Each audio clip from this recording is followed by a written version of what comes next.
Auzubillahiminasyaitonirrajim. Bismillahirrahmanirrahim. Assalamualaikum warahmatullahi wabarakatuh. Waalaikumsalam warahmatullahi wabarakatuh. Hormati Ibu Painem Mkom selaku Kepala Lab dan Moderator. Yang kami hormati Bapak Dr. Ahmad Solihin, Eskom MTI, dan Bapak Dr. Haris Sutanto, Eskom MSC, sebagai pemateri kita pada pagi hari ini. Dan yang kami hormati para panitia serta para peserta seminar online informasi teknologi. Puji dan syukur marilah kita panjatkan hadirat Allah Subhanahu wa Ta'ala, Tuhan Yang Maha Esa, yang telah memberikan kita kesempatan pada kesempatan kali ini yang mengikuti seminar yang akan segera kita selenggarakan ini. Yang telah selawat serta salam semoga tetap tercurah kepada panutan kita, yakni ya Habibana wa Nabiyana Muhammad Sallallahu Alaihi Wasallam. Hadirin Bapak Ibu sekalian yang berbahagia, izinkan saya Agung Ma'ruf selaku MC yang akan memandu jalannya rangkaian acara seminar pada kesempatan kali ini. Dan izinkan juga menyampaikan selamat datang di acara Solid Seminar Informasi Teknologi dengan tema AI dan PHP itu mudah. Kira-kira seperti apa nanti, itu akan dipaparkan oleh para pemateri kita yang alhamdulillah telah hadir di tengah-tengah kita bersama. Hadirin Bapak Ibu peserta yang berbahagia, agar acara ini berlangsung dengan baik dan sukses dan diridhoi oleh Allah Subhanahu wa Ta'ala, marilah kita buka acara seminar ini dengan mengucapkan basmalah bersama-sama. Bismillahirrahmanirrahim. Hadirin Bapak Ibu sekalian, tidak berlama-lama, kita akan langsung masuk ke sesi acara. Insya Allah acara seminar ini akan dipandu oleh moderator kita, yaitu Ibu Painem Mkom, dimohon untuk memimpin jalannya rangkaian acara seminar pada kesempatan kali ini. Kami persilakan, Bu. Oke, terima kasih Agung. Assalamualaikum warahmatullahi wabarakatuh. Waalaikumsalam warahmatullahi wabarakatuh. Salam budi luhur. Salam budi luhur. Terima kasih saya ucapkan kepada panitia yang telah menyiapkan acara seminar ini. Selamat datang kepada peserta seminar pada hari ini dan selamat bergabung di seminar yang berjudul AI and PHP is easy, gitu ya. Terima kasih juga kepada kedua pembicara yang sudah hadir di sini, kepada Bapak Dr. Hari Sutanto dan Bapak Dr. Ahmad Solihin. Nah, tujuan diadakan seminar kali ini adalah untuk sharing knowledge, gitu ya, kepada sebenarnya tujuannya untuk asisten juga, untuk upgrade ilmunya, gitu ya, dan untuk semua peserta yang ada di sini. Dan seminar ini nanti insya Allah akan ada seri-seri berikutnya, gitu. Nah, sebelum kita ke pembicara pertama, saya akan membacakan secara singkat saja CV dari pembicara pertama. Pembicara pertama adalah Bapak Dr. Hari Sutanto, gitu ya. S1 beliau di Budi Luhur, kemudian S2 beliau di AIT Thailand, S3 beliau di UGM Jogja, dan saat ini beliau menjabat sebagai Deputi Rektor Bidang Digitalisasi dan Pengembangan Pembelajaran Universitas Budi Luhur. Nah, untuk mempersingkat waktu, kepada Bapak Hari Sutanto, saya persilahkan. Baik, terima kasih Bu Iin. Suara saya cukup kedengaran ya, Bu Iin? Kedengaran, Pak. Oke, baik. Selamat pagi bagi kita semua, gitu ya, dan salam sejahtera. Salam budi luhur. Kebiasaan di Budi Luhur harus salam budi luhur. Ya, baik.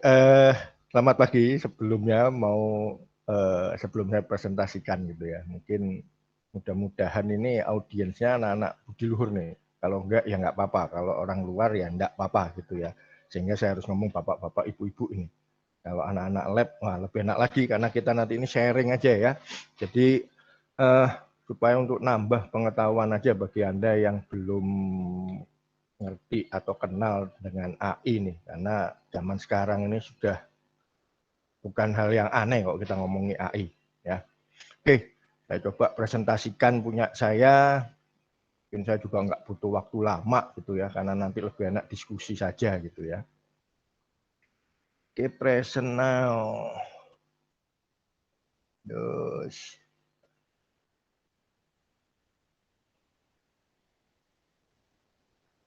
Nah, kelihatan ya? Oke, baik. Ya, lanjut saja. Selamat datang semuanya gitu ya di seminar online sistem informasi teknologi. Tadi sudah disebutkan oleh Bu Iin gitu ya, mengenai AI dan PHP isi. Mohon gitu maaf ya. Pak Hari, mungkin bisa di slideshow aja. Ini sudah slideshow? Belum ya? Oh, di saya sih belum. Oh belum, oke. Atau mungkin di yang lain? Belum, Bu, belum. Belum ya? Ini belum Belum. slideshow? Belum. Oh, oke. Mungkin share-nya ini salah kali ya. Nah. Sudah Pak, sudah. Oh sudah? Oh mungkin ada delay kali ya? Belum Pak, belum. Belum? Belum. Di sini belum sih.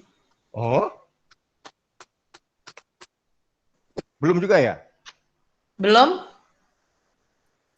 Belum Pak, masih biasa Pak. Masih biasa ya? Oke. Sudah Pak.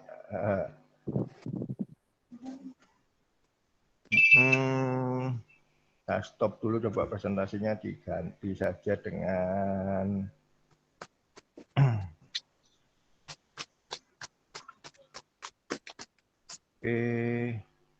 present now yang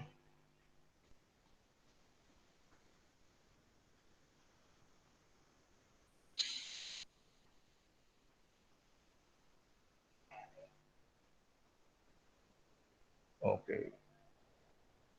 Gimana dengan ini? Kelihatan? Masih proses. Oh, masih proses. Oke. Kok sama ya? Masih Mungkin di sama. tempat yang belum slideshow. Oh, Bagaimana di tempat yang lain? Masih, Bu. Sudah, Bu. Sudah ya?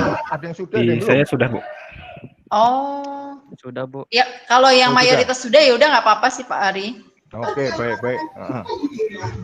Lanjut saja. Lanjut, mungkin beda OS gitu ya. Ini OS Iya. saya, OS yang jadul ini. Lanjut saja Pak Hari. Baik, oke. Terima kasih Bu In.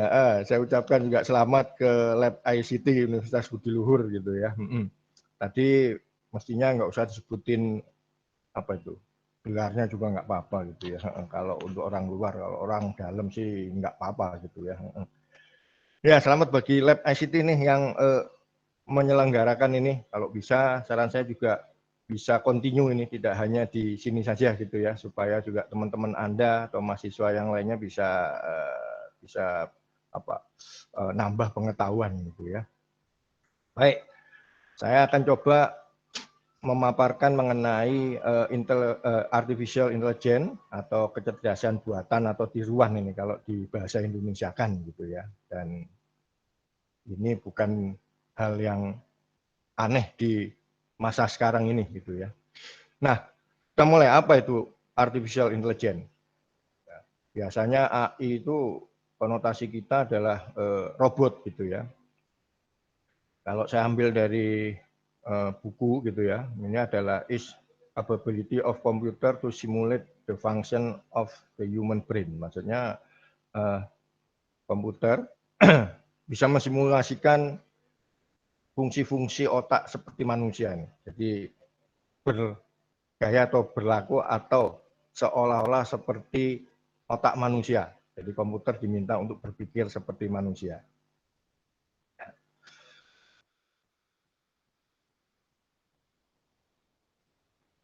Oke, nah kalau kita bilang bahwa apa itu AI, kecerdasan buatan, adalah suatu grup gitu ya, atau is group of related technology used in an attempt to develop machine to simulate human-like qualities seperti as learning, reasoning, communicating, seeing, and hearing. Jadi semua yang ada di atau dimiliki manusia ini dicoba untuk bisa diterapkan di teknologi. Ya. Kalau di bidang kita ya terutama komputer ini. Nah, AI ini merupakan salah satu bagian ilmu komputer yang membuat agar mesin atau komputer dapat melakukan pekerjaan seperti dan sebaik yang dilakukan oleh manusia. Nah, komputer diharapkan untuk dapat diberdayakan untuk mengerjakan segala sesuatu seperti dapat dikerjakan oleh manusia. Ya, nah ini biasanya seperti apa robot itu ya. Dan implementasinya banyak sekarang ini ya di teknologi atau di masa yang sekarang ini nih. Nah, sekarang kalau kita ngomongin mengenai kecerdasan alami, tadi ngomong kecerdasan buatan. Kecerdasan alami ini adalah manusia gitu ya. Di mana manusia ini pasti punya masalah. Jadi kalau dibilang bahwa AI itu harus menyelesaikan masalah. Masalah siapa? Manusia. Ya. Jadi manusia kayak gimana sih supaya komputer itu bisa meniru atau menerapkan pengalaman atau apa yang dipunyai oleh manusia gitu ya. Ibaratnya kalau ini ada masalah, kalau kita nyesain ya kita jalan agak lama gitu ya. Ini kalau Pak Hari, manusia. mohon maaf. Ya. Presentasinya itu enggak ada pergerak. Enggak. Maaf. Oh. Nah, ini Ya baru udah, mulai. manual aja ya. Iya, berarti nah ada gitu beberapa aja. Jadi kayak gini aja ya. Ya, betul sekali. Ya, terima kasih. Tadi saya ngomong slideshow-nya gerak gitu ya. Baik, saya ulangin lagi. Terima kasih Bu In mengingatkan karena kalau melihat diri sendiri ini nggak kelihatan biasanya ya. Nah, saya ulangin lagi gitu ya. Jadi apa itu AI? Tadi ini sudah saya sebutkan gitu ya. Jadi AI itu merupakan salah satu bagian ilmu komputer yang membuat agar mesin atau komputer dapat melakukan pekerjaan seperti dan sebaik yang dilakukan oleh manusia. Gitu ya. Nah, komputer diharapkan untuk dapat diperdaya untuk mengerjakan segala sesuatu seperti dapat dikerjakan oleh manusia. Jadi disuruh meniru manusia, ya. Dan manusia yang membuat supaya teknologi itu bisa seperti manusia gitu ya. Nah ini, apa itu manusia kecerdasan alami? Jadi bukan buatan cerdasnya gitu ya, jadi memang alami gitu ya. Nah manusia ini memiliki pengetahuan dan pengalaman. Ibaratnya ini manusia, kita pasti menyelesaikan suatu masalah. Ya. Kalau kita nggak punya pengalaman ya agak lama menyelesaikan masalahnya itu ya. Apalagi nggak punya pengetahuan agak lama. Ya bisa saja menyelesaikan masalah, tapi ya lama. Ya. Makanya sering manusia itu dibilang kalau menyelesaikan masalah biasanya dengan istilah trial and error tuh ya, coba-coba, salah coba lagi, salah coba lagi. Yang sering saya juga omongkan ke teman-teman mahasiswa tuh. Ya, jadi kalau membuat sesuatu salah nggak apa coba aja, bikin program nggak bisa coba lama-lama juga bisa. Nah, hal itu akan lebih cepat. Kalau di sini saya gambarkan pakai bus gitu ya, atau kendaraan lah. Ada kendaraannya. Kendaraannya ini apa? Pengalaman ini. Enggak kelihatan juga ini. Ini pengalaman. Sehingga manusianya akan lebih cepat menyelesaikan suatu masalah. Kenapa? Karena sudah punya pengalaman. Kita mau bikin program, ternyata program yang kita mau buat ini kita sudah ngerti salah satu bahasa pemrograman. Sehingga untuk codingannya ya cepat sekali kita ya.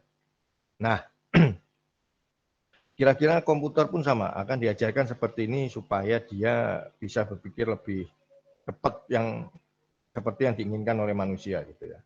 Nah kalau kita lihat perbandingannya apa sih ya, antara yang buatan sama yang kalau itu AI sama pemrograman yang konvensional gitu ya. Mudah-mudahan ini kelihatan semua nih tulisannya nih. Kalau enggak nanti nggak apa-apa, PowerPoint-nya bisa diminta ke panitianya gitu ya. Di sini kalau kita lihat proses kecerdasan buatan atau AI itu bisa memproses konsep-konsep simbolik. Sedangkan yang pemrograman atau codingan yang biasa, konvensional itu biasanya dengan algoritma. Nah, kecerdasan buatan nggak ada algoritma, ya algoritma, tapi bisa memakai konsep-konsep simbolik ini. Dari sisi pencarian, pasti ada search engine-nya gitu ya. Nah, di sini kalau di AI bersifat heuristik. Heuristik ini bisa sejarah, mempelajari atau dia bisa melihat sebelum dan sebelumnya. Nah, kalau konvensional biasanya berdasarkan algoritma. Algoritmanya apa? Ya itu. Dan dia biasanya nggak heuristik, nggak disimpan. Ya, jadi kalau kita running ulang ya dari awal. Biasanya begitu. Input untuk AI bisa tidak lengkap. Oh, maksudnya gimana? Kalau kita mau nyoba mengenai deteksi muka, mestinya kalau kita gunakan deteksi muka pakai AI ya mau mukanya dari depan, kiri, kanan bisa dideteksi. Ya. Sedangkan kalau kita konvensional ya nggak bisa. Kalau depan ya depan saja. Ya. Jadi inputnya bisa tidak lengkap. Kalau konvensional harus lengkap gitu ya. Struktur dalam pemrogramannya kontrol dipisahkan dari pengetahuan. Nah, kalau konvensional ini biasanya kontrol terintegrasi dengan datanya. Maksudnya gimana gitu ya. Di AI, mungkin teman-teman ada yang pernah bikin gitu ya, bahwa kita ngomongin mesin inferensi itu biasanya terpisah dari pengetahuan yang atau data pengetahuan yang kita buat. Ya, sehingga mesin inferensi ini kalau di AI ya, jadi mesin inferensi ini akan melihat atau akan mencari data-data di luar punya dia. Ya. Sedangkan kalau di konvensional umumnya data sama pencariannya, algoritmanya gabung di satu codingan di situ. Gitu ya. Oh, maaf ini kok 2 kali ini ya. Output, kalau kita lihat outputnya keluarannya bisa kuantitatif. Maksudnya apa? Bisa juga berupa simbol-simbol. Ya. Nah, kalau konvensional biasanya outputnya adalah kualitatif.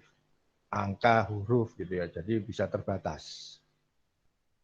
Mempunyai nalar, kemampuan nalar tadi. Ya, kalau kecerdasan buatan atau ini punya nalar. Ya. Sedangkan yang konvensional ini tidak. Ya, jadi apa yang membedakan? Umumnya biasanya ini nih orang. Oke, oh kalau AI berarti punya nalar. Kalau konvensional umumnya tidak. Fokusnya adalah di pengetahuan. Maksudnya kalau AI yang kita buat fokusnya di pengetahuan. Maksudnya apa? Kalau ada pengetahuan nambah-nambah kayak tadi ya, pengalaman nambah-nambah, AI-nya akan lebih pintar, programnya akan lebih pintar. Sedangkan dari konvensional tidak. Dia berdasarkan data dan informasi saja. Ya. Jadi dia nggak bisa memberikan suatu output atau target yang lebih gitu ya. Nah, keuntungan. Kalau kita bandingkan keuntungan antara AI dengan manusia, ya, yang kecerdasan buatan sama kecerdasan alami. AI tentunya bersifat permanen. Manusia itu pelupa. Loh, kenapa? Karena dia kan didatakan, kita komputerkan sehingga bersifat permanen. Manusia suka lupa nih, terutama saya nih, gitu ya. Biasanya saya kok tanya mahasiswa suka lupa tuh. Nah, mudah disebarluaskan dan dikopi. Kenapa? Ya, karena didokumentasikan ini.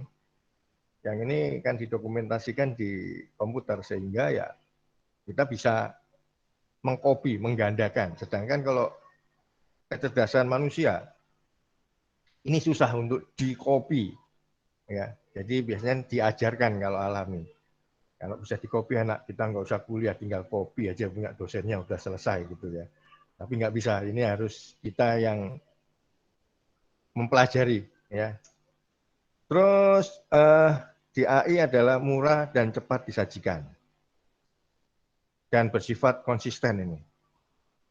Dapat didokumentasikan. Konsisten maksudnya 10 tahun ke depan atau 10 tahun lagi atau 10 tahun di belakang, kesimpulan yang kita dapat dari komputer atau program AI yang kita dapat ya sama, nggak akan berubah 180 gitu ya. Kalau manusia bisa berubah itu. Sekarang ngomong apa, besok aja langsung berubah gitu ya. Nah, selanjutnya keuntungan dari manusia nih, kecerdasan alam ini. Dia lebih kreatif, manusia itu kreatif. Jadi kalau dibilang, oh suatu saat AI akan menguasai dunia, mungkin bukan menguasai. Ya. Jadi AI ini atau kalau menurut saya software ini membantuin manusia untuk menyelesaikan masalah lebih cepat gitu ya. Dan tidak akan bisa menggantikan manusia. sering kalau di kelas diskusi dengan teman-teman mahasiswa selalu pertanyaannya adalah, wah nanti AI akan menguasai dunia, gantiin manusia, jadi robot dan sebagainya. Enggak, ya. Kenapa?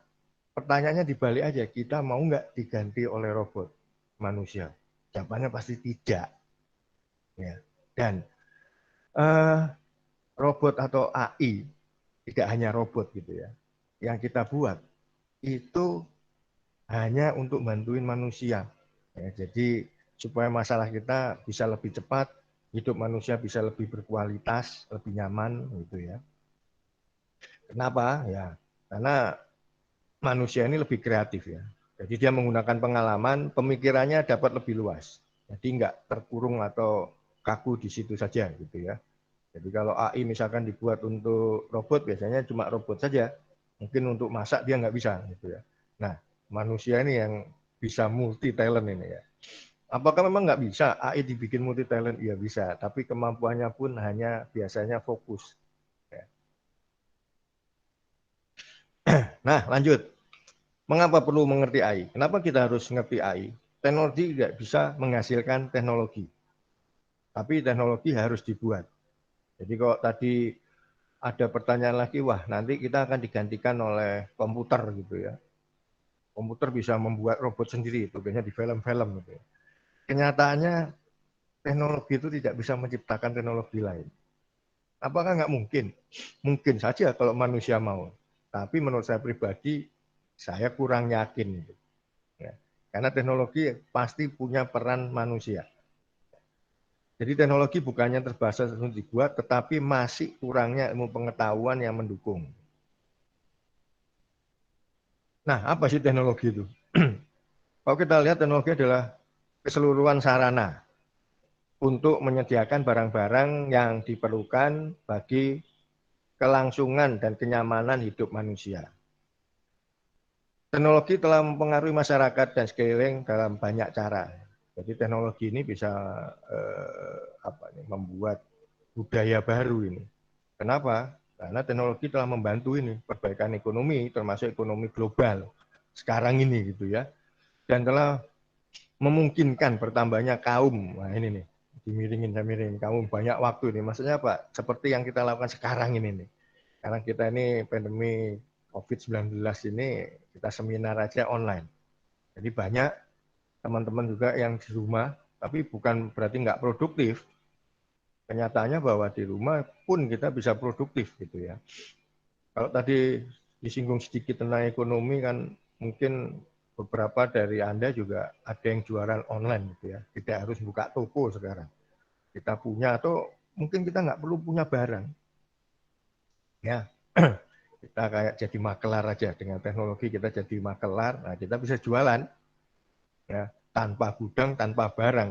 Tapi orang pesan barang yang dipesan bisa sampai ke rumahnya yang dituju, ke tempat yang dituju dia gitu ya. Nah, itulah gara-gara teknologi. Jadi kita juga nggak boleh alergi dengan teknologi. Wah, kita nggak mau nih. Ya. Tapi ya ada positif negatifnya. Teknologi ini memudahkan kita untuk beraktivitas atau hidup kita akan lebih enak harusnya gitu ya. Nah, berikutnya ini ada beberapa slide yang saya ambil dari Prof di UGM, Prof Siartati gitu ya. Jadi beliau ini memang di bidang AI, Cina ya. Jadi saya ambil aja daripada saya bikin, mendingan saya mereferensi punya Prof saja gitu ya. Kategori tugas AI. Nah ini yang umumnya rata-rata teman-teman kita yang di Budi Luhur ini penelitiannya di sini-sini juga. Ya, mungkin saran saya bagi Anda yang mahasiswa di Budi Luhur, kalau Anda skripsi susah, saran saya Anda deketin aja dosen-dosen yang meneliti atau dia suka kalau itu di bidang AI sukanya apa. Udah deketin aja skripsi Anda nanti mengenai penelitian yang dilakukan oleh dosen Anda. Udah cepat itu. Cepat dan Anda akan transfer knowledge dari dosen Anda langsung dapat gitu ya. Karena kemarin beberapa mahasiswa sudah membuat ini nih ya. Jadi AI itu kalau kita lihat kategori tugasnya bisa learning, pembelajaran, bisa prediksi, bisa klasifikasi. Nah, sekarang kemarin saya menguji beberapa mahasiswa mengenai klasifikasi, terutama yang COVID-19 ini. Jadi diprediksi juga kita klasifikasikan daerah mana aja kira-kira gitu ya, yang bakal merah gitu. Terus ada extracting informasi. Jadi bisa juga informasi ini masih bisa digunakan untuk yang lainnya lagi gitu ya. Dan ini biasanya ada beberapa teman dosen di Budi Luhur yang penelitiannya di sini juga nih. Ya. Terus juga rekonasi atau recognizing dan mengidentifikasi serta menginterpretasikan. Ini apa sih Kak tadi misalkan kita mau deteksi wajah gitu ya. Misalnya wajah tidak harus di depan, menyamping pun harusnya bisa dideteksi gitu ya. Oh ini si A, si B, si C gitu. Dan berikutnya adalah inferencing. Inferencing ini gampangnya kalau kita membayangkan seperti sistem pakar gitu ya. Jadi kita membuat suatu program yang bisa tadi heuristik tadi ya. Jadi bisa melihat histori yang kemarin untuk menyimpulkan ke depan. Ya, biasanya ini kalau di Prof. Tati itu mengenai kesehatan menggunakan inferencing ini. Berikutnya ini adalah tantangan di abad, nah ini nggak kelihatan ya. Nggak apa-apa nanti bisa di-download aja. Jadi ini tantangan di abad 21 ini dari Direktorat Pembelajaran dan Kemahasiswaan dari Dikti gitu ya, Kemendikbud gitu ya. Dan berikutnya, nah ini nanti bisa dilihat deh karena gambarnya cukup kecil ya ini ya. Nah ini transformasi digital gitu ya. Ada istilah revolusi industri keempat, nah, sekarang dicanangkan kelima gitu ya. Kalau kita lihat dulu pertama revolusi industri yang pertama adalah apa ini abad 18 gitu ya, di mana orang menciptakan industri itu dengan mesin gitu ya. Nah waktu itu mesin uap menggerakkan industri, jadi di sini dibilang mekanisasi. Ke tahun atau abad 19 gitu ya, itu mulai ditemukan listrik, jadi merubah industri yang tadinya pakai mekanik, sekarang sudah elektrik. Nah, pada industri revolusi yang ketiga gitu ya, tahun 2000 abad 20. Nah ini TIK ini ya, jadi TI, komutasi dan komunikasi ini yang dicanangkan gitu ya. Dan sekarang kita sudah merasakan dampaknya. Di antaranya dampaknya sekarang ini kita bisa online seminar gitu ya. Nah, yang sekarang untuk abad 21, nah ini ya, itu adalah sistem cerdas, otonomi ini. Maksudnya sistem cerdas memungkinkan konvergensi dunia digital. Ada istilah baru, yang tadinya kita ngomong cuma internet, tapi sekarang dibilang Internet of Things. Data itu penting, gitu ya. Jadi sekarang itu kita harus semua ngomongnya dengan data. Kalau nggak ada datanya nggak bisa, gitu ya. Dan people ini manusianya. Ini masih penting sama service. Ya. Jadi sekarang ke sini. Jadi saran saya lagi bagi Anda yang mahasiswa, terutama yang di Budi Luhur, alangkah baiknya kalau Anda bikin tugas akhir, bisa ke sini ya, supaya ada sumbangsinya juga untuk mungkin untuk Anda kampus, nah kalau bisa untuk negara juga gitu ya, karena sudah saatnya nih kita juga bisa ikut berkontribusi gitu ya. Baik, berikutnya nih mungkin saya yang terakhir aja, nanti biar Pak Ahmad Solikin yang ngomongin lebih ke detail sama ke implementasinya gitu ya. Oke, nah menjawab tantangan supaya kita bisa ikut bersaing gimana? Tentunya ini ya, berkreasi. Jadi menghasilkan sesuatu sebagai hasil buah pikiran. Ya. Ini berkreasi ini apa saja sih? Jadi kita jangan terpaku dengan wah kita susah mikir nih. Enggak harusnya ya. Tadi ya kalau kita coba-coba pasti punya ide gitu ya. terus berinovasi. Jadi berkreasi inovasi teknologi gitu ya. Berinovasinya gimana? Ya menemukan yang baru, yang berbeda dari yang sudah ada atau yang sudah dikenal sebelumnya. Bisa berupa gagasan, metode atau alat. Ya. Mungkin cuma sharing saja gitu ya. Waktu saya kuliah di UGM juga sama. Itu diminta ada temuan. Menurut saya sih bukan temuan ya, sesuatu metode yang berbeda. Mungkin punya saya lebih simpel dari yang sudah ada. Tapi nggak apa-apa, karena itu dianggap bahwa itu beda dan memang nggak ada. Ya ini bisa kita anggap sebagai sesuatu yang baru. Ya. Nah ini disebut dengan inovasi. Mungkin bagi Anda yang mahasiswa, saya yakin sekali gitu ya bahwa Anda itu punya inovasi. Cuma untuk ngungkapinnya aja malu gitu ya. Nggak perlu malu, udah coba saja gitu ya. Karena kalau Anda nggak pernah nyoba, Anda nggak pernah tahu bahwa Anda punya temuan sesuatu itu. Ya. Dan tentunya teknologi ini ya. Jadi kalau kita berinovasi, tentunya kita harus didukung oleh teknologi juga ya. Jadi teknologi ini keseluruhan sarana untuk menyediakan barang-barang yang diperlukan bagi kelangsungan dan kenyamanan hidup, tentunya hidup kita manusia gitu ya. Dan sekali lagi bahwa paling utama kalau kita ngomongin teknologi maupun komputer maupun AI gitu ya, AI termasuk teknologi gitu ya, itu ya manusia yang nomor satunya. Jadi jangan pernah kita berpikir bahwa nanti komputer akan menggantikan manusia, hanya tidak akan pernah gitu ya. Baik, itu terakhir presentasi dari saya. Ya, jadi saya kembalikan lagi ke Bu Iin untuk mandu. Ya, mungkin nanti akan lebih seru lagi dengan diskusi aja ya, tanya jawab gitu ya. Oke, baik. Saya balikkan lagi ke Bu Iin. Monggo Bu Iin untuk dilanjutkan. Oke, terima kasih banyak Bapak Hari Sutanto yang sudah memaparkan presentasinya hari ini. Sangat menarik sekali dan sangat mengupgrade ilmu kita gitu yang atas paparannya. Nah, untuk tanya jawabnya itu setelah pembicara kedua ya. Untuk mempersingkat waktu, kita lanjutkan. Bentar ya Bu Iin ya, saya izin sebentar ya.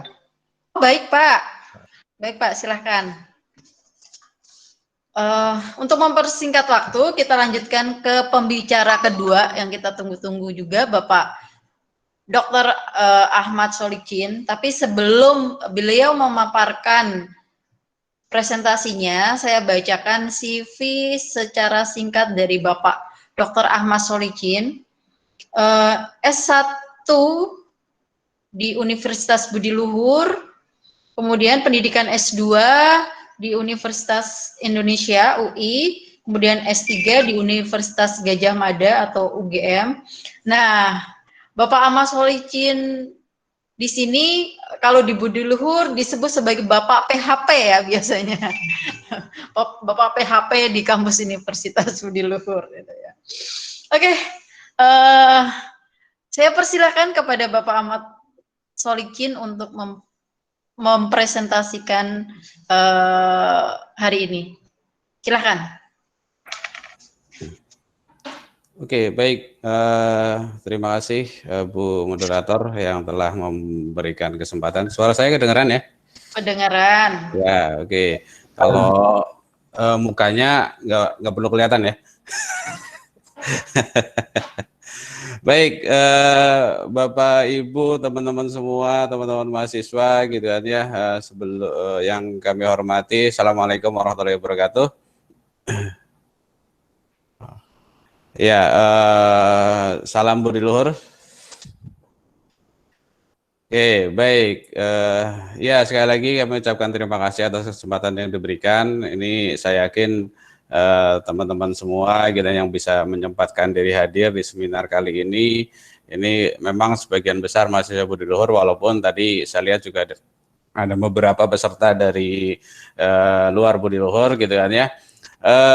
Seminar ini seperti tadi sudah disampaikan oleh Bu Moderator bahwa ya sifatnya lebih ke arah sharing gitu kan ya.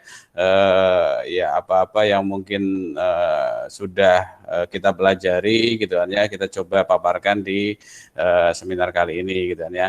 Nah, saya juga melengkapi juga ya, hanya melengkapi dari apa yang sudah disampaikan oleh pembicara pertama Pak Hari ya, yang tentunya ya jauh lebih senior gitu ya. Pak Hari ini dosen saya sebenarnya gitu ya. Harusnya saya yang hanya melengkapi saja gitu ya. Oke, baik. Saya izin mempresentasikan sesuatu ya, sedikit gitu ya. Oke, sebentar.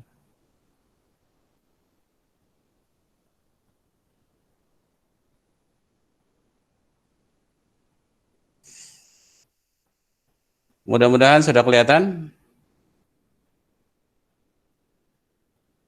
Sudah, tapi slideshow-nya belum Pak Ahmad Solicin. Oke, memang belum di slideshow ya. Oh sudah, oke. Sudah Terima ya kasih slideshow-nya sudah. ya. Sip, silakan. Sip. Terima kasih gitu ya. Sambil nunggu mungkin ada yang peserta yang lain yang masih delay gitu ya slideshow-nya. Jadi ini saya beri judul gitu ya AI dengan PHP gitu ya, karena memang nanti ada kaitannya gitu ya. Mengenai AI tadi sudah banyak disampaikan oleh Pak Hari gitu kan ya, mengenai pengertiannya, mengenai manfaatnya, dan juga mungkin beberapa contoh-contoh aplikasi ya. Oke, baik. Ya, ini biodata saja, nanti mungkin teman-teman bisa lihat di materi. Nah, ini sebagai pengantar dan melengkapi ya, saya kira gitu kan ya, pengertian atau apa itu AI yang saya ambil dari kalau disebut bapak AI dunia itu si Russell sama Norvig ini gitu kan ya.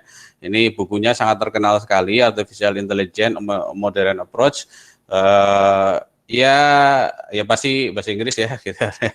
Halamannya ada 1000-an lebih gitu ya, 1000 halaman gitu ya. Itu lengkap sekali terkait dengan AI. Ini mungkin salah satu rujukan yang bisa teman-teman pelajari kalau mau memperdalam terkait dengan AI. Beliau mendefinisikan AI itu sebagai the designing and building of intelligent agent that receive perceive from environment and take action that affect that environment. Nah, ini saya kasih keywordnya saja gitu ya, bahwa AI itu terkait dengan intelligent agent ya, intinya membuat satu agent, satu program, satu aplikasi gitu ya, yang bisa menangkap ya, dari lingkungan gitu ya, segala yang terjadi di lingkungan, dan juga bisa memberikan action atau memberikan timbal balik ya ke lingkungan itu ya, yang bahkan bisa mungkin mengubah lingkungan tersebut gitu kan ya. Itu definisi formal lah gitu kan ya. Namun saya pikir ya AI pokoknya segala sesuatu yang memang tadi ya bisa menangkap perubahan yang terjadi di lingkungan dan nanti bisa menghasilkan satu action tertentu untuk lingkungan gitu kan ya. Oke, nah melengkapi apa yang sudah disampaikan oleh pembicara sebelumnya, jadi ada satu referensi yang mengkategorisasikan atau menggambarkan AI itu sebagai ya 4 hal gitu kan ya. Ya, AI itu harus bisa acting humanly gitu kan ya, harus bisa berperilaku seperti halnya manusia gitu kan ya, dan juga bisa berpikir seperti halnya manusia gitu kan ya. Dan juga bisa berpikir secara rasional dan juga berakting atau berperilaku secara rasional. Ini sebenarnya semuanya ciri dari manusia gitu kan ya. Nah, AI itu mencoba sebenarnya pada dasarnya adalah mencoba meniru kemampuan dari manusia. Jadi kalau saya ditanya produk AI paling hebat itu apa gitu kan ya, ya manusia atau kita semua sebenarnya gitu kan ya. Karena kita semua sudah memiliki sifat-sifat 4 ini. Acting humanly, thinking humanly, thinking rationally, acting rationally gitu kan ya. Ya terlepas dari kadang kita tidak secara efektif menggunakan otak kita gitu kan ya, tapi yang jelas kita sudah punya dianugerahi kemampuan ini sejak lahir Ya, dan kita secara naturalnya juga sudah melakukan learning atau pembelajaran gitu ya, seperti halnya sudah AI lakukan. Ya, nanti kalau dilihat dari metode-metode dari AI yang muncul, itu hampir semuanya itu meniru apa yang sudah dilakukan oleh manusia. Ya, meniru apa yang sudah dimiliki oleh kita semua gitu ya. Hanya saja karena komputer memang sifatnya konsisten ya. Maka dia punya kelebihan gitu dan bisa direplikasi, bisa diduplikasi dan sebagainya gitu ya. Oke, kita lanjutkan dulu. Nanti mungkin kita banyak diskusi terkait dengan apa itu AI. Nah, sekarang bagaimana AI itu bekerja? Nah, ini dari pengertian tadi kurang lebih digambarkan seperti ini gitu ya, bahwa sebentar, mudah-mudahan pointer saya bisa kelihatan ya. Pointer saya kelihatan ya, Bu In mungkin konfirmasi karena saya nggak bisa ngelihat. Pointer saya kelihatan? Kelihatan Pak, kelihatan. Kelihatan ya, oke. Ya, ya jadi ada bagian yang pertama adalah agent. Ini yang tadi disebut sebagai intelligent agent gitu kan ya. Ya, tugas AI sebenarnya core dari AI itu ada di sini. Dia mampu mengobservasi environment lingkungan. Jadi bukan cuma user. Sistem yang bedanya sistem yang biasa dengan AI adalah kalau sistem biasa itu environment-nya itu hanya user yang berinteraksi terhadap sistem atau terhadap aplikasi. Dia yang mengontrol penuh aplikasi. Ya, tapi kalau dalam AI bisa jadi environment ini berupa lingkungan, berupa mungkin bahkan bisa berupa software atau bisa berupa agent yang lain. Ya, itu yang disebut sebagai multi agent gitu kan ya, yang nantinya bisa berkomunikasi gitu kan ya, antara satu agent dengan agent yang lain, antara satu software dengan software yang lain gitu kan ya. Mungkin pernah dengar IoT gitu kan ya, yang mana IoT itu yang berkomunikasi adalah sensor ya, masing-masing sensor atau perangkat itu komunikasi satu dengan yang lain ya, saling mempengaruhi gitu kan ya. Jadi dia mengobservasi perubahan lingkungan, kemudian nanti di sini akan mengolah itu semua dengan metode tertentu, ada banyak sekali metode AI ya, kemudian memberikan action tertentu atau memberikan feedback terhadap lingkungan. Ya, memberikan feedback terhadap lingkungan. Ya, contoh sederhananya misalnya mungkin pernah dengar gitu kan ya, dan banyak produk gitu kan ya, pengaturan suhu otomatis gitu kan ya. Nah itu dia si suhu itu cukup pintar gitu kan ya, di mana pada saat misalnya ada orang maka suhunya didinginkan gitu ya, tapi pada saat orangnya tidak ada maka mungkin perangkat suhu tersebut bisa juga mati gitu ya, atau di nonaktifkan atau diperbesar gitu kan ya. Jadi itu gitu kan ya. Atau misalnya ada kamera yang smart atau yang cerdas, di mana kamera itu akan merekam pada saat ada pergerakan atau ada orang gitu kan ya. Nah, tapi pada saat orangnya tidak ada maka kamera itu akan berhenti merekam. Karena ngapain juga gitu dan merekam ruangan kosong gitu kan ya. Nah, itu yang sifatnya memang tadi ya kayak semacam berkomunikasi terhadap lingkungan. Nah, secara detailnya gitu, secara umum gitu kan ya, itu AI itu bekerja gitu kan ya, berbasis pada data. Ya. Jadi data itu akan diekstrak atau diolah oleh si AI algoritma tadi gitu kan ya, atau metode AI ya, selanjutnya nanti akan mengeluarkan satu action tertentu, hasil analisis atau hasil pengetahuan yang diperoleh dari pengolahan yang dilakukan oleh AI algoritma gitu kan ya. Sehingga suatu saat mendapatkan data yang baru, maka si AI algoritma ini juga bisa katakanlah mengolah data itu gitu ya. Kalau sistem yang biasa itu new data itu dimasukkan, itu dia bingung gitu ya, mau menentukan apa gitu ya, mau menentukan data itu seperti apa tidak bisa diolah. Tapi kalau AI datanya ada yang lampau yang sebagai data training sering disebutnya ya. Nah, sedangkan pada saat ada data yang baru maka dia tetap bisa mengolah itu gitu ya, menyesuaikan sesuai dengan data yang sudah dipelajari. Ya, ini seperti halnya sebenarnya manusia atau kita semua belajar gitu kan ya. kita semua belajar, mungkin di perguruan tinggi, mungkin di sekolah ya, di SMP, SMA gitu ya, kita semua belajar gitu kan ya, belajar sesuatu ya, ilmu gitu kan ya.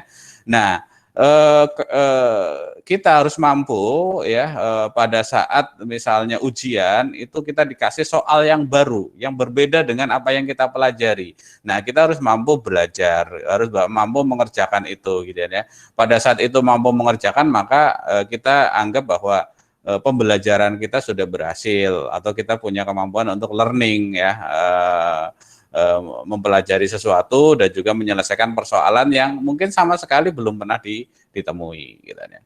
Itu bagaimana AI itu bekerja gitu ya. Jadi kalau sistem sudah memenuhi kriteria ini, kurang lebih nanti bisa dianggap ini sistem yang berbasis pada AI.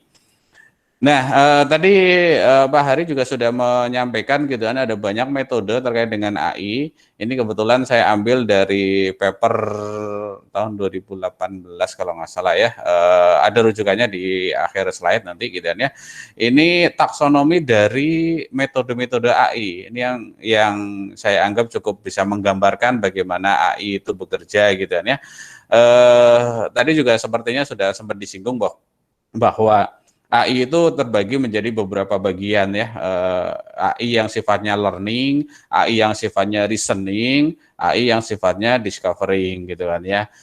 Learning itu mencoba belajar dari data, dari informasi yang sudah ada sebelumnya, untuk nanti bisa mengambil keputusan yang mungkin sama sekali baru atau belum pernah dipelajari, tapi berdasarkan apa yang sudah dipelajari bisa mengambil keputusan itu. Ya, selanjutnya untuk reasoning ya, reasoning ini ya sebenarnya kurang lebih sama gitu ya. Ini lebih ke arah ya bagaimana AI itu bisa ya tadi berpikir secara logik gitu kan ya. Jadi kita berikan logik ke si program ya, agar dia bisa menentukan sendiri gitu kan ya, berdasarkan inputannya apa yang harus dia lakukan. Ya, terakhir discovering ini adalah bagaimana menelusuri atau mencari gitu kan ya, mencari pengetahuan yang baru gitu kan ya. Nah, kalau kita bagi dari sisi learning itu, di sana ada algoritma regresi ya, linear regression, ada multiple linear regression ya, ada MAD dan sebagainya gitu ya, banyak lagi dan di regression algorithm. Di sini antara lain termasuk genetic algorithm atau algoritma genetika. Ada PSO, particle swarm automation, ada support vector machine, itu termasuk ke dalam regression gitu ya. Kemudian yang kedua ada artificial neural network atau jaringan saraf tiruan. Ini juga masuk dalam learning. Dia butuh data ya. Cirinya learning itu nanti dia butuh data set yang dipakai sebagai dasar pembelajaran. ANN ada yang backpropagation, ada yang Hopfield network dan sebagainya. Itu ANN. Termasuk juga deep learning ya. Ini sekarang yang ngetren itu banyak kayak deep learning ya, machine learning, deep learning itu apa gitu ya. Yaitu pembelajaran juga, hanya mungkin dengan metode yang lebih rumit gitu ya. Ya kalau singkatnya deep learning itu adalah ya jaringan saraf tiruan dari jaringan gitu ya. Jadi nanti JST-nya itu bertingkat ya. Itu deep learning, ada baking, ada convolutional neural network atau CNN, ini yang banyak sekali dipakai nih ke CNN ini gitu ya, di dalam algoritma yang masuk dalam deep learning. Kemudian ada decision tree ya, decision tree mungkin teman-teman sering dengar ada C45 ya atau C45 ya, sekarang sebenarnya sudah ada C5.0 gitu ya, itu masuk dalam decision tree gitu ya. Lalu termasuk juga ada random forest ya, ini termasuk juga algoritma yang masuk dalam decision tree ya.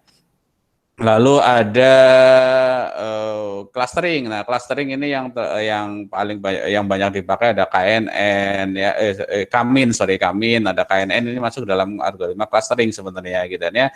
Ada hierarchical clustering, ada SOM ini juga cukup banyak gitu ya dipakai. Sedangkan di reasoning itu antara lain ada fuzzy logic ya, fuzzy gitu, algoritma fuzzy, algoritma bias, naive bias itu ada di bagian reasoning gitu ya. Kemudian NLP itu juga masuk kategori reasoning.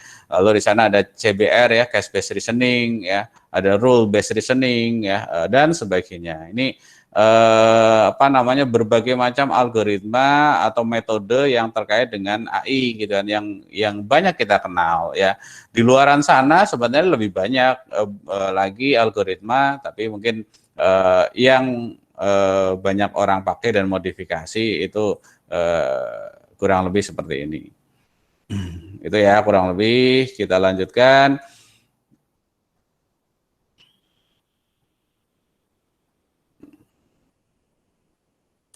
Ya, berikutnya beberapa implementasi dari AI. Ini saya berikan contohnya seperti ada fraud detection. Ini antara lain untuk mendeteksi adanya transaksi yang direkayasa, ya, rekayasa transaksi. Biasanya kasus yang terkenal adalah di asuransi gitu kan ya.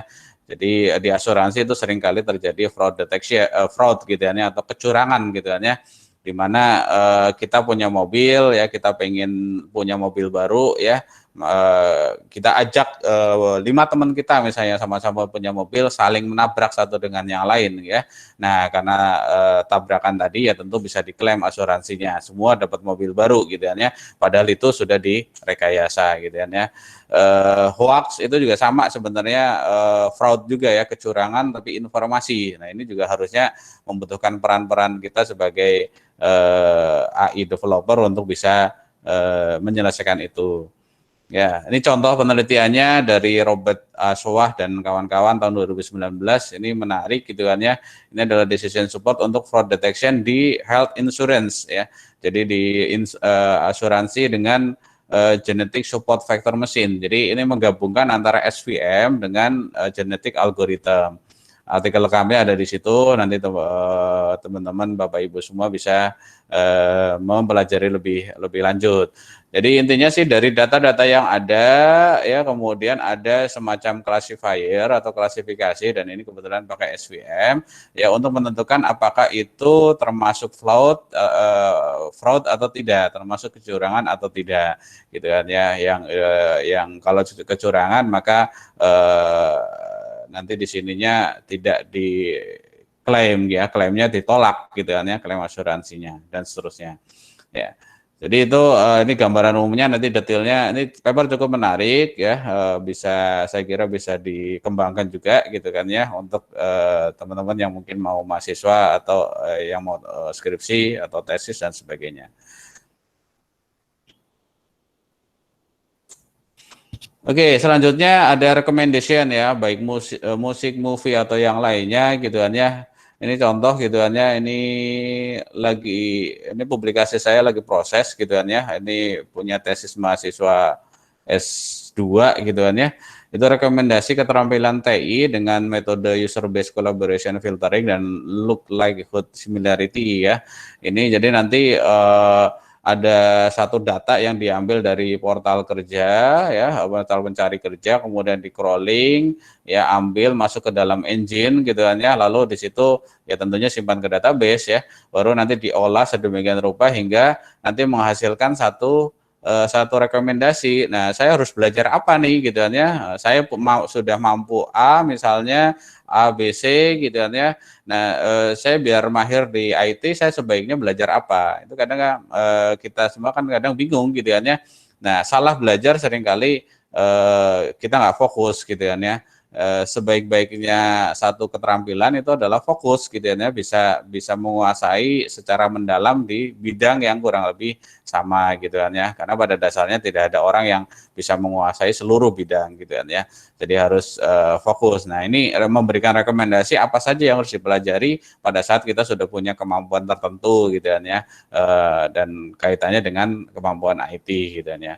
Ini paper yang dan juga penelitian yang sekiranya cukup menarik dan bisa dikembangkan ya dengan metode-metode yang lain. Contoh yang lain adalah di retail, gitu ya. Di retail ini penelitian baru juga, gitu kan ya, dari teman kita di UMN ya, implementasi algoritma a priori untuk rekomendasi kombinasi produk penjualan. Nah ini juga menarik juga, gitu kan ya, bahwa ini banyak sekali, gitu ya, kasus-kasus di lapangan, kasus-kasus yang di retail, industri retail ya, e-commerce, gitu ya, yang membutuhkan peran serta AI ya, dan mungkin bagian besar sudah menggunakan ya, yang besar-besar. Tokopedia, Bukalapak pasti sudah menggunakan itu, gitu ya, dimana kita sering disuguhi rekomendasi produk, gitu ya, tertentu, padahal kita sebelumnya belum pernah browsing produk itu, tapi tiba-tiba nongol di halaman kita, gitu ya. Itu seringkali di belakangnya adalah algoritma-algoritma tertentu, salah satunya adalah a priori, gitu ya. Ini untuk menghubungkan apakah si A kalau beli barang tertentu itu berkaitan dengan barang yang lain ya. Termasuk juga bundling bundling barang ya. Kalau di supermarket seringkali kita temukan ada barang-barang yang dipaketkan gitu ya. Si pakai barang A disandingkan dengan barang B dan sebagainya. Itu semua dalam rangka untuk meningkatkan penjualan ya dengan algoritma data mining atau algoritma AI. Ya, contoh lain gitu kan, ini klasifikasi penjurusan siswa gitu kan. Ini juga banyak sekali yang diselesaikan gitu kan ya dengan algoritma klasifikasi untuk merekomendasikan penjurusan gitu kan ya. Dilihat dari profil dari siswa, nilai-nilai dan sebagainya, maka direkomendasikan jurusannya apa gitu kan ya. Nah, ini contoh penelitian yang kebetulan bersama mahasiswa ini S1 nih gitu kan ya, mahasiswa skripsi gitu kan ya, yang dia mencoba merekomendasikan jurusan siswa di suatu madrasah aliyah di Jakarta gitu ya. Hasilnya ya nanti apa namanya akan dimunculkan ya, dia rekomendasikan oh ya masuk jurusan apa ya. Nah, ini penelitian dari Pak Hari sebelumnya, nah ya ini salah satu penelitian dari Pak Hari yang pembicara sebelumnya gitu kan ya. Ini adalah ya bagaimana mengevaluasi obat gitu ya, obat hipertensi gitu kan ya. Jadi obat hipertensi apa yang pas buat pasien gitu kan ya. Nah, ini membantu dari sisi kedokteran nih gitu kan ya. Dokter mau memberikan saran karena kan banyak sekali obat gitu kan ya yang mungkin opsinya banyak, produknya banyak, dengan kandungannya juga banyak. Nah, ini dianalisis atau dievaluasi mana yang paling pas ya. Metodenya sederhana, pakai profile matching, sering dengar gitu ya, saya kira gitu ya, cuman punya peningkatan gitu ya atau improvement gitu ya dengan di sini disebut improve profile matching gitu ya. Ada beberapa perubahan gitu ya yang dilakukan terhadap metode ya. Nah, ini hasilnya gitu ya. Jadi nanti ada data ya, ini sistemnya dibuat under web pakai PHP gitu kan ya. Jadi nama nanti si ini contoh pasien gitu kan ya. Pasien ini dengan profil tertentu nanti hasilnya oh ya ini direkomendasikan paling tepatnya adalah obat yang kandungannya adalah beta blocker dan sebagainya gitu kan ya. Itu dilihat dari profil pasiennya gitu kan ya. Parameternya apa saja banyak gitu kan ya, misalnya oh dia berat badan termasuk gitu kan ya, kemudian dia punya riwayat kesehatan yang lain, dia punya diabetes atau tidak ya, bahkan seksualitas gitu kan ya, itu juga sama ya, itu mempengaruhi ternyata terhadap pemberian obat ya, dia punya alergi atau tidak itu juga termasuk parameter, ada 11 atau 12 parameter gitu kan ya kalau nggak salah di penelitian ini. Nah, contoh yang lain adalah ini AI yang diterapkan di computer vision gitu ya, atau ini juga penelitian mahasiswa skripsi ya, kemarin baru sidang gitu ya, untuk deteksi jarak fisik gitu ya. Nah, ini walaupun untuk mengolah citra itu pakai computer vision, tapi untuk mengolah data di balik dari citra itu, menentukan jarak ya, mengkategorisasikan orang dan sebagainya, itu termasuk apa namanya AI juga gitu ya. Jadi salah satu cabang dari AI juga bisa masuk ke dalam computer vision gitu ya. Ini nanti oh ya ini jaraknya terlalu dekat gitu ya, akan ada warning oh melanggar dan sebagainya gitu ya. Oke, baik ya, itu terkait dengan AI. Berikutnya, nah AI sama dengan PHP bisa nggak gitu kan ya? Bisa nggak kita bikin bikin program atau bikin aplikasi AI gitu kan ya dengan PHP gitu kan ya? Ya saya mungkin terkait dengan PHP saya kira teman-teman sudah tahu lah gitu kan ya. Sudah tahu semua ini tahun 95 dirilis oleh Sir Rasmus Redop pada usia 27 tahun gitu kan ya. Ya. Kemudian ya saat ini sudah pada PHP 7 yang rilis secara apa namanya secara stabil gitu kan ya, sudah di 72 74 ya, terakhir 74 juga bisa terakhir 78 atau berapa gitu kan ya. Jadi sudah berkembang sekali gitu kan ya. Nyatanya PHP di sisi website itu masih banyak dipakai, 79% pakai PHP gitu kan ya. Nah sekarang yang paling banyak dipakai di versi 7 ya, versi 5 itu juga apa namanya ya banyak dipakai ya, hampir sama ya dengan 7, ini berkembang gitu kan ya. 2 tahun yang lalu versi 5 itu masih mendominasi 70% gitu kan ya. Nah, tapi sekarang sudah mulai berbalik ya, karena orang pasti pakai versi yang terkini gitu kan ya.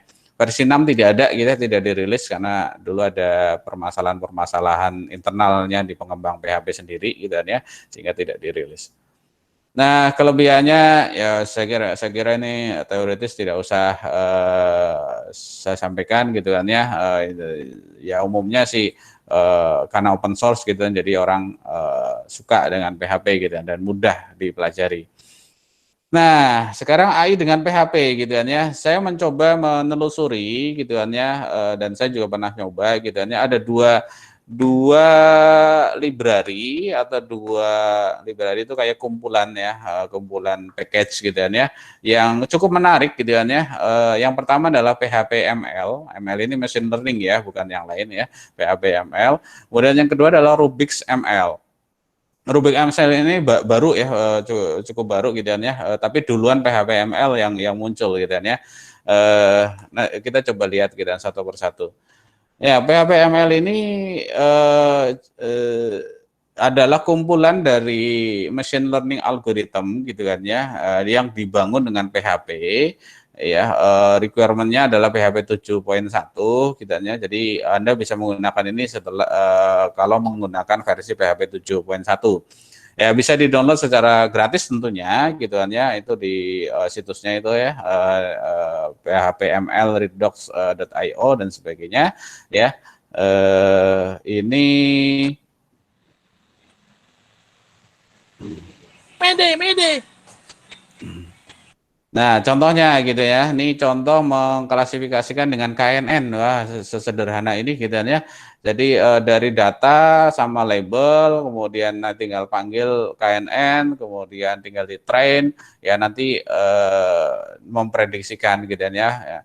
Nah, kalau kita lihat di sini gitu ya, untuk samples, ya di sampelsnya tidak ada 32 gitu ya. Nah, tapi dia mampu memprediksikan ya bahwa kelasnya atau labelnya ya pada saat datanya ada 32 adalah B gitu ya, karena itu yang paling dekat ya. Ya metode KNN sendiri silakanlah nanti mungkin di kesempatan lain kita bisa belajar lebih rinci bagaimana metode ini bekerja gitu kan ya. Tidak terlalu sulit saya pikir untuk mempelajari KNN gitu kan ya. Referensinya juga banyak. Nah, apa aja yang disediakan oleh PHP ML ini gitu kan ya, kita bisa mencoba association rules, ada algoritma a priori, kita tinggal pakai. Klasifikasi ada support vector classification, ada KNN, ada naive Bayes ya. Regression ini biasanya untuk data time series, untuk prediksi yang sifatnya time series, misalnya prediksi COVID ini gitu kan ya, kira-kira bulan depan akan naik atau turun gitu kan ya. Ini bisa pakai regression nih, least square atau SVR, support vector regression ya. Kemudian ada clustering, K-means, DB-scan, ini juga algoritma ini ada ya. Conversion metric yang menampilkan akurasi, presisi, recall itu bisa dipakai juga ya, tinggal pakai kelasnya. ya. Di neural network ada multi-layer perceptron gitu ya. Ini juga banyak dipakai.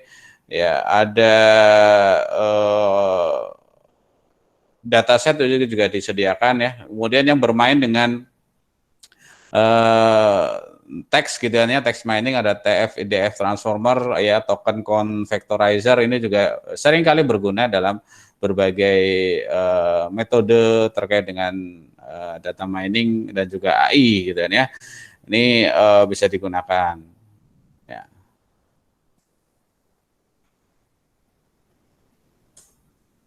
Nah, coba saya sedikit atau demonya nantilah gitu ya. Ini tinggal sedikit presentasinya gitu ya. Setelah ini saya sedikit demo gitu ya terkait dengan bagaimana PHP-ML itu bisa memprediksikan atau mengklasifikasikan ya, klasifikasi demo pakai PHP-ML ya. Tidak terlalu rumit gitu ya. Mudah-mudahan nanti bisa dicoba gitu ya. Nah, yang kedua Rubix ML. Rubix ML ini bisa di-download di Rubix ML, sama-sama open source. Saya lihat ini jauh lebih lengkap dibanding yang PHP-ML. Tapi kalau Anda ya pemula bisa berangkat dari PHP-ML karena lebih sederhana ya. Rubix ML ini lebih banyak ya ininya fitur-fiturnya ya. Sampai ke deep learning, dan dia bisa juga berkomunikasi dengan API atau library yang lain, misalnya TensorFlow dan sebagainya, itu bisa. Ya, ini contoh-contoh yang tersedia gitu ya, seperti ada image recognizer gitu ya, ini terkait dengan citra gitu ya, bagaimana mengenali citra ya. Kemudian ada color clusterer ya, mengclustering warna ya, warna citra dilakukan clustering. Ada human activity recognizer ya, ini mendeteksi perilaku manusia ya. Ada iris flower classifier ya, ada prediksi harga rumah ya. Ini termasuk juga handwriter ya, handwriting digit recognizer ya, mengenali apa namanya angka ya yang ditulis dengan tangan gitu ya. Ada text sentiment analyzer ya, ini positif atau negatif gitu ya. Teksnya itu sentimennya positif atau negatif, itu ada nih gitu ya. Ini contoh yang lumayan advance gitu ya, tapi teman-teman bisa coba gitu ya. Dan tersedia di Rubix ML gitu ya. Silahkan bisa dipelajari lebih lanjut. Ya, terakhir sebagai penutup gitu kan ya. Saya percaya AI itu tidak akan melebihi kecerdasan manusia yang membuatnya gitu ya, sehingga tadi sepakat dengan Pak Hari gitu kan ya, tidak mungkin lah gitu kan ya AI bisa mengalahkan manusia, walaupun ya kalau teman-teman nonton film saya lupa judul filmnya gitu kan ya, itu ada banyak lah di banyak film yang bilang misalnya iRobot gitu ya, seolah-olah robot itu akan melawan manusia gitu ya. Nah, itu kan masih di fiksi ya. Mungkin tapi saya percaya bahwa manusia yang membuatnya pasti lebih cerdas lah gitu ya. Sebagaimana saya juga percaya 100% bahwa kecerdasan manusia tidak akan melebihi kecerdasan penciptanya, Tuhan Yang Maha Esa gitu ya. Sehingga kita nggak boleh jumawa gitu ya. Seberapapun cerdasnya kita, masih ada Tuhan di sana gitu ya. Yang tentunya Tuhan itu menciptakan kita itu ya, kita sudah cerdas gitu ya, maka Tuhan pasti jauh lebih cerdas dari kita, dan kita tidak akan bisa melebihi ya, menyamai pun tidak gitu ya. Jadi tetaplah mungkin bersyukur, tetaplah low profile ya, walaupun sehebat apapun kita gitu ya. 3 penanya dulu ya. Nah, oke, saya kira itu sebelum apa namanya saya serahkan ke moderator sedikit, tadi janji saya mau ada demo sedikit gitu kan ya, terkait dengan aplikasi. Sebentar. Ya, ini saya buat kemarin gitu kan ya, tidak terlalu lama pembuatannya karena memang tinggal memakai library yang tadi ya, PHP-ML klasifikasi. Jadi saya menggunakan iris dataset ya. Kalau teman-teman ini kelihatan ya? Kelihatan Pak Mas Oke, siap. Ya, kalau apa namanya teman-teman belajar data mining ya, itu Iris dataset ini merupakan dataset yang ya terkenal lah gitu dan yang banyak dipakai gitu ya. Ini sebenarnya mendeteksi jenis dari anggrek ya, Iris itu anggrek gitu ya. Nah, di PFML tadi ada saya ambil 3 klasifikasi gitu ya, klasifikasi naive Bayes, KNN sama SVC ya. Nah, kemudian saya testing misalnya pakai naive Bayes, katakanlah misalnya 4, 4, 3, 3 gitu ya. Nah, sepal sama petal itu ini, sepal itu kelopak ya, kelopak. Kalau petal itu mahkota. Jadi ukuran panjang sama lebar dari ini diukur nih untuk setiap jenis dari iris gitu ya. Nah, nanti terkategorisasikan apa ya. Misalnya kita ketemu iris atau bunga yang ukurannya sekian sekian sekian gitu kan ya. Maka kita proses nih termasuk apa gitu kan ya. Nah, ternyata dia termasuk virginica berdasarkan perhitungan dari algoritma naive Bayes ya, berdasarkan data trainingnya. Ya, virginicanya ini tampilnya seperti ini. Sekarang kalau misalnya saya ganti yang lain, ya, misalnya 222, ya ternyata versi color gitu kan ya, dan seterusnya. Jadi nah source code-nya bagaimana gitu ya, sedikit saya izin, mudah-mudahan masih ada waktu gitu ya. Source code-nya apakah cukup rumit atau tidak gitu kan ya. Total dari form-form tadi cuman sekitar 100 baris gitu kan ya. Kita tinggal memanggil tadi ya library dari PHP ML-nya ya, naive Bayes KNN sesuai dengan kebutuhan kita gitu kan ya. Kalau ini nih ada hanya form saja yang tadi muncul. Nah, bagaimana proses training dan juga testingnya? Karena saya pakai dataset Iris ya, saya tinggal meload dataset Iris, kebetulan sudah tersedia gitu kan ya. Tapi kalau misalnya nanti datasetnya diambil dari database ya tinggal melakukan select ke database ya. Datasetnya diambil dari file ya tinggal men-select filenya dan seterusnya. Ya, kemudian dari dataset itu tinggal dipecah mana yang termasuk parameter, mana yang termasuk kelas ya atau label gitu kan ya, diambil parameternya mana, labelnya mana ya. Lalu kemudian nah ini ngambil testing tadi, data testing ya. Nah, proses learningnya itu ada di sini ya. Jadi kalau saya pilih naive Bayes, maka saya tinggal panggil kelas naive Bayes, lalu kemudian dilakukan train dari sampel dan juga label tadi. Ini proses training nih. Ya, setelah di train ini model ini akan tersimpan ya, tersimpan di si algoritma naive Bayes-nya itu gitu kan ya. Kemudian baru saat kita mau melakukan prediksi dengan data yang baru, maka kita tinggal panggil predict gitu kan ya. Maka kelas hasil ini akan diperoleh gitu kan ya. Oh ya, apakah itu tadi virginica, apakah itu versi color ataukah yang lainnya gitu kan ya. Itu sederhananya cuman ya baris ini gitu kan ya untuk melakukan training sama testing. Ya, betapa mudahnya lah kita sudah dimudahkan ya untuk proses pembuatan dengan PHP ML ini. Oke, kemudian kita bisa tampilkan hasilnya. Udah selesai gitu kan ya. Baik ya, saya kira itu dari saya Bu In sebagai moderator, saya kembalikan gitu kan ya. Mudah-mudahan nanti ya kita bisa belajar lebih lanjut ya, lebih banyak gitu kan ya terkait dengan AI ini. Oke, saya akhiri, terima kasih ya. Assalamualaikum warahmatullahi wabarakatuh.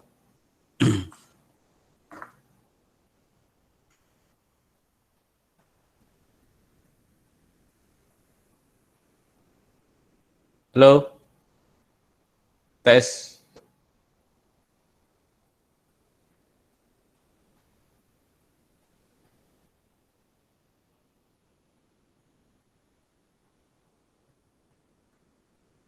Halo.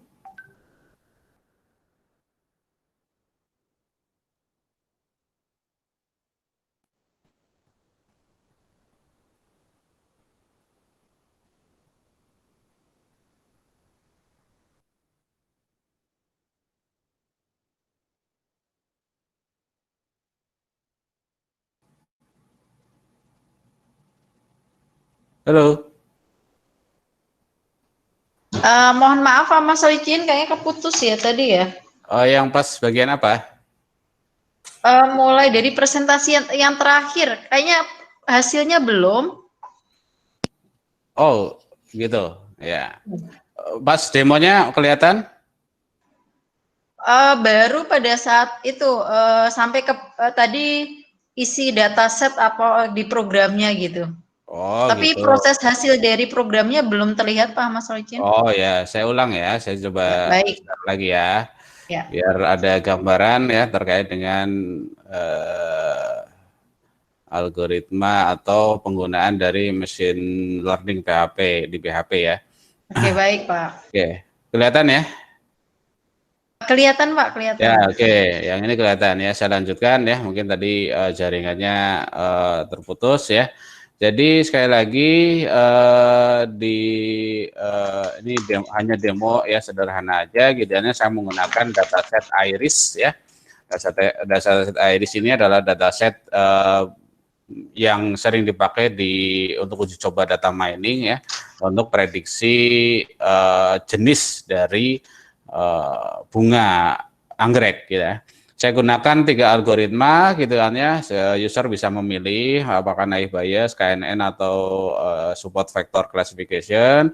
Ya, inputnya ada sepal length, sepal width, petal length, petal width ya. Ini memang sesuai dengan datasetnya, diminta inputnya ada 4. Ya, ini sepal itu kelopak ya, sedangkan petal ini adalah mahkota ya. Jadi bunga itu kan ada kelopak, ada mahkota. Saya isi misalnya 4, 4, 3, 3. Nanti sistem akan mengklasifikasikan apakah dengan data ini itu termasuk KNN, naive Bayes atau dengan KNN ya akan termasuk jenis bunga anggrek yang mana. Ya, hasilnya adalah versi color gitu kan ya. Ini hasil dari perhitungan algoritma, ternyata hasilnya ini. Kalau pakai algoritma yang lain, tadi kan pakai KNN, apakah sama? Bisa jadi berbeda karena kemampuan algoritma berbeda. Oh, ternyata Virginica gitu ya. Nah, itu masing-masing algoritma itu punya mungkin kelebihan dan kekurangannya ya. Dan nggak ada yang algoritma yang terbaik dengan seluruh data. Akan sangat bergantung pada datanya seperti apa gitu ya. Contoh misalnya kalau KNN itu data yang sifatnya numerik itu mudah gitu kan ya, itu unggul ya. Tapi kalau naive Bayes itu data yang sifatnya kategorikal. Ya itu harus belajar lah gitu kan ya, apa itu algoritma. Nah, kita lihat codingnya ya. Codingnya itu juga tidak terlalu rumit ya. Saya coba share ya. Kelihatan ya codingnya? Kelihatan. Kelihatan ya. Jadi untuk menggunakan PHP ML tadi cukup kita meload meload kelasnya gitu ya, kelas yang diperlukan. Kita butuh naive Bayes ya maka kita load naive Bayes. Kita butuh KNN maka kita panggil KNN dan sebagainya gitu ya. Nah, ini tinggal load ya, kemudian ini form ya, hanya form yang tadi gitu yang muncul di layar ya. Nah, prosesnya bagaimana ya? Yang pertama tentunya kita perlukan dataset tadi untuk melakukan training nanti gitu ya. Nah, dataset itu kebetulan saya ambilnya dari dataset yang sudah tersedia di PHP-ML yaitu Iris gitu ya. Kalau mau ambil data dari luar ya bisa masukkan ke dalam database, tinggal ini gantikan dengan perintah select gitu ya, tinggal select masukkan ke dataset. Dataset itu tuh bisa dibagi jadi 2 bagian, mana yang termasuk kolom sampel, parameter atau sampel, ya kemudian mana yang termasuk label atau kelasnya itu bisa dibagi. Ya, selanjutnya proses klasifikasi, misalnya pakai naive Bayes, tinggal kita panggil kelas naive Bayes, lalu lakukan training ya. Lakukan training ya dengan sampel dan label yang sudah tadi dibuat. Ya, ini proses pembelajaran learningnya ada di sini nih. Ya, kita nggak perlu repot melakukan perhitungan dari masing-masing metode. Ya, cukup panggil saja. Lalu kita gunakan model yang dihasilkan dari proses training ini tinggal kita gunakan untuk memprediksikan data yang baru gitu kan ya. Selanjutnya tinggal dipredik gitu kan ya. Nah, hasilnya ya udah tinggal ditampilkan. ini hasilnya sudah hasil akhir gitu kan ya. Kelasnya termasuk kelas apa? Ya, kelas kategori yang mana? Nah, ini contoh klasifikasi menggunakan PHP-ML sederhana. Metode yang lain juga sebenarnya kurang lebih sama ya. Tinggal yang perlu kita lihat ya tentu panduan atau manualnya gitu kan ya. Jangan sampai Kalau berarti nanti foto bersama ya. Ya. Jadi itu sih kurang lebih gambarannya terkait penggunaan PHP-ML gitu kan ya. Kemarin di skripsi ada yang menggunakan PHP-ML mahasiswa saya untuk melakukan ya analisis data time series gitu kan ya. Itu pakai list square gitu kan ya. Itu ya terbantu sekali gitu kan ya. Jadi karena kita tinggal mengimplementasikan dan juga mengolah gitu kan ya data yang sudah disediakan oleh library ini gitu kan ya. Oke, baik. Saya kira itu ya, mudah-mudahan bisa memberikan gambaran gitu kan ya untuk teman-teman Bapak Ibu semua gitu kan ya terkait dengan penerapan machine learning atau AI di PHP gitu kan ya. Oke, terima kasih. Saya serahkan kepada moderator. Silakan ya. Oke, terima kasih banyak untuk Pak Ahmad Solicin. Untuk sesi berikutnya, kita lanjutkan ke sesi tanya-jawab. Kita kasih kesempatan untuk 3 penanya. Silakan mengaktifkan mikrofonnya.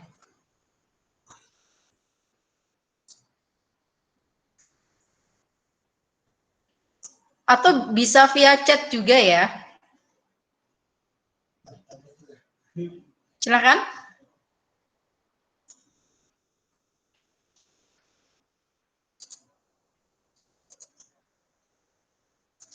Ada yang ingin bertanya?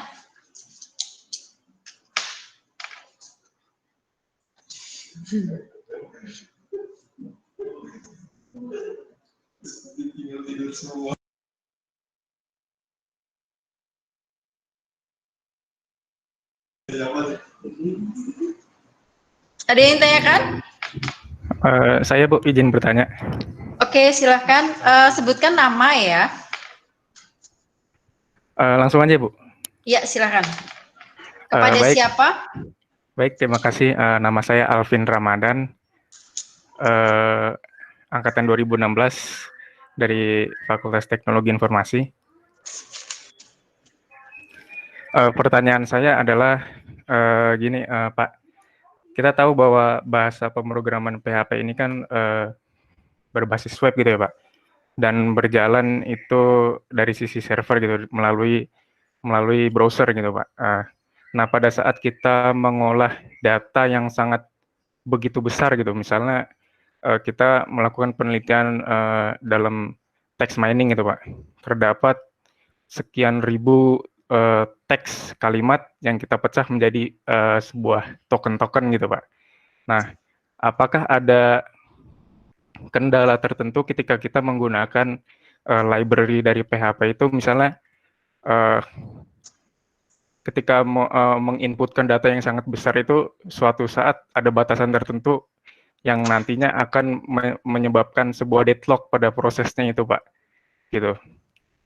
Berbeda dengan kita menggunakan versi desktop atau bahasa Python yang lainnya itu kan biasanya kita running berhari-hari gitu Pak. Nah kalau misalnya menggunakan bahasa PHP ini apakah nanti bakal terjadi deadlock gitu Pak ketika kita mengolah data yang sangat begitu besar gitu Pak. Terima kasih Pak.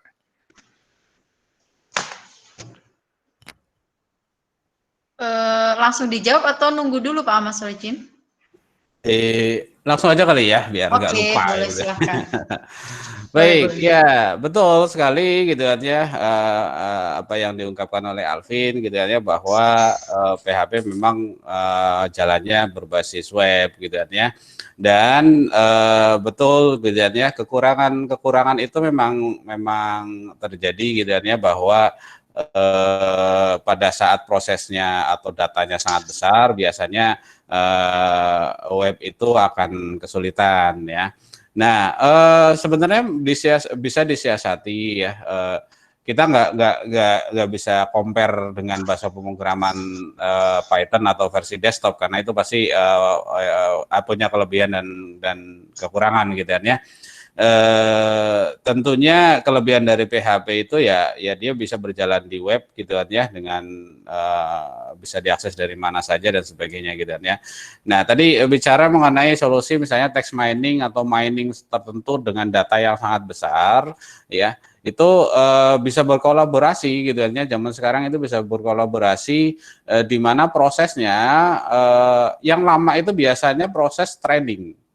Ya, untuk data mining itu proses training itu apa? Training itu ya pada intinya adalah membangun atau membuat model gitu ya. Pada saat modelnya sudah dipakai, sudah jadi, modelnya sudah jadi, maka model itu bisa digunakan atau bisa di-load gitu kan ya ke dan bisa dibaca dengan lebih cepat ya. Jadi yang lama adalah proses training. Nah, proses training itu bisa diserahkan ke ahlinya gitu kan ya, ke pemrograman yang lebih tepat, misalnya katakanlah Java atau yang lainnya gitu kan ya. Nah, nanti kalau modelnya sudah dapat baru bisa dibaca. Alternatif lain adalah dengan model API gitu kan ya. Jadi PHP hanya membaca, melempar parameter, kemudian diproses oleh pemrograman yang lain ya. Katakanlah misalnya mau mengolah ini data citra gitu ya. Data citra itu kita tinggal lempar aja parameter ya, lempar citranya, kemudian diolah oleh misalnya ya program seperti Python atau yang lainnya ya, atau Java ya. Nah, dari sana kemudian tinggal dibalikin hasilnya gitu ya. Jadi bisa berkolaborasi ya. Rata-rata PHP itu penggunaannya juga memang untuk keperluan presentation layer, jadi untuk keperluan user karena unggul gitu ya di bidang menampilkan web gitu ya, tapi memang punya kekurangan ya. Nah, bicara mengenai algoritma atau bahasa pemrograman Python itu juga mungkin teman-teman yang punya waktu yang lebih lama, ini Python ini lumayan, ini cukup bagus ya untuk mengolah data mining atau AI ya, proses AI. Dia bagus, punya keunggulan.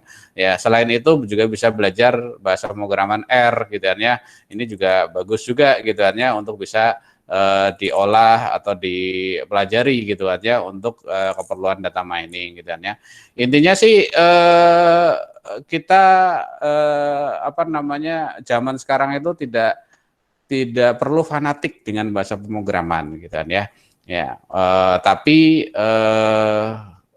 cari bahasa pemrograman yang paling tepat ya sebagai solusi terbaiknya. Ya, belum tentu bahasa pemrograman yang canggih itu merupakan solusi dari seluruh persoalan. Belum tentu bahasa pemrograman yang sederhana itu adalah tidak pernah bermanfaat ya. Contoh misalnya bahasa C bisa aja kita pakai gitu kan ya sebagai mungkin back end-nya, kemudian presentation layer-nya bisa digunakan kayak PHP atau yang lainnya. Ya, saya kira itu gitu kan ya. Untuk menjawab, semoga menjawab si Alvin. Kalau ada yang perlu ditanyakan lagi silahkan. Oke. Terima kasih. Bagaimana Bu. Alvin? Baik Bu, terima kasih Pak Mas Solihin atas pemaparannya. Cukup menjawab. Oke, terima kasih. Ada lagi?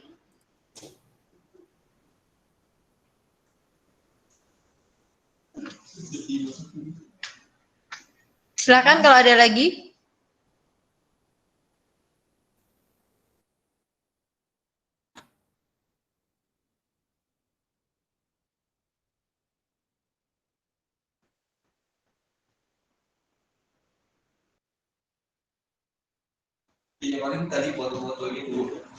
Bagaimana Pak Mas Solihin? Kalau nggak ada mungkin? Iya, saya serahkan ke moderator ya, silakan. Oke, sepertinya sudah tidak ada pertanyaan lagi, mungkin sudah jelas semuanya. Saya akan memberikan kesimpulan pada seminar hari ini. Yang pertama adalah teknologi tidak bisa menghasilkan teknologi yang lain, tetapi teknologi harus dibuat. Kemudian yang kedua, teknologi bukannya terbatas untuk dibuat, tetapi masih kurangnya ilmu pengetahuan yang mendukung. Yang ketiga, AI tidak bisa menggantikan manusia. Kemudian yang keempat, produk AI yang paling hebat adalah manusia itu sendiri. Kenapa? Karena manusia sudah mempunyai acting humanly, kemudian punya thinking humanly, kemudian thinking rationally, dan acting rationally.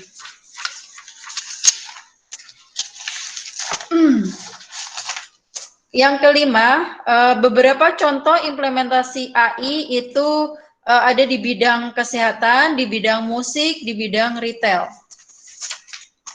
Oke, itu kesimpulan untuk seminar hari ini. Terima kasih banyak untuk Bapak Hari Sutanto dan Bapak Ahmad Solikin sebagai pembicara hari ini.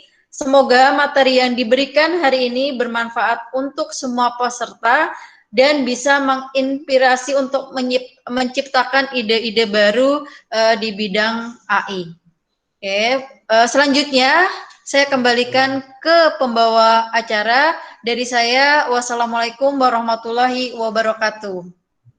Waalaikumsalam warahmatullahi wabarakatuh.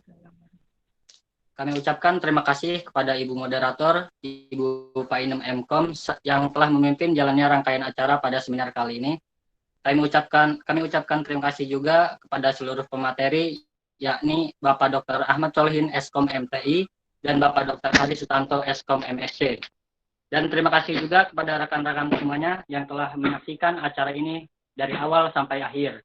Hadirin Bapak Ibu sekalian, dengan berakhirnya paparan dari pemateri dan dari beberapa pertanyaan yang telah dijawab oleh pemateri, semoga dari pemaparan tersebut dapat menambah wawasan Bapak Ibu sekalian. Dan sekali lagi, terima kasih dan semoga pandemi ini cepat berlalu ya Bapak Ibu sekalian. Dan tak lupa kami mewakili Lab ICT Universitas Budi Luhur menyampaikan selamat Hari Kemerdekaan Republik Indonesia yang ke-75. Jaya selalu untuk Bapak Ibu, para tenaga pengajar. Terima kasih. Atas nama seluruh panitia. Mohon maaf Agung, kita foto bersama dulu ya. Baik Ibu. Atas nama seluruh panitia penyelenggara, kami mohon maaf bila ada salah kata atau candaan kami yang kurang berkenan. Marilah kita tutup acara seminar ini dengan mengucapkan hamdalah bersama-sama. Alhamdulillahirabbil alamin. Mohon maaf untuk semua peserta, kita foto bersama terlebih dahulu.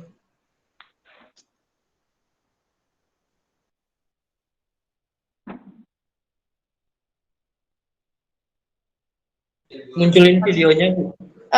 Mohon memunculkan videonya semuanya.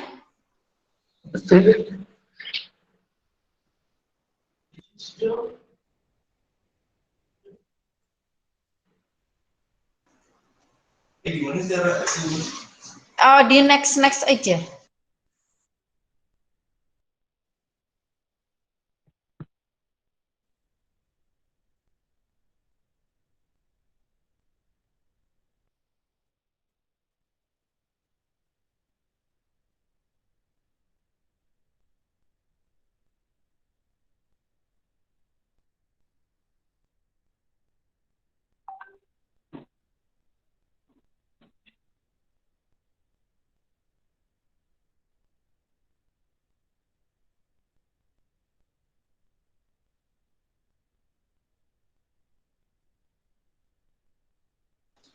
Oke, 1, 2, 3, senyum.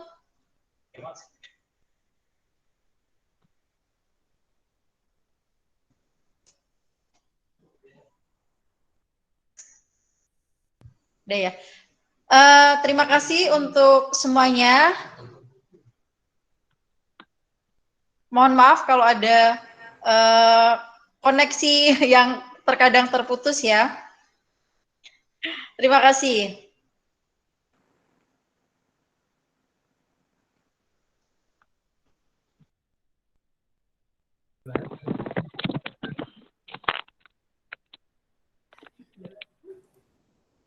Ya, terima kasih.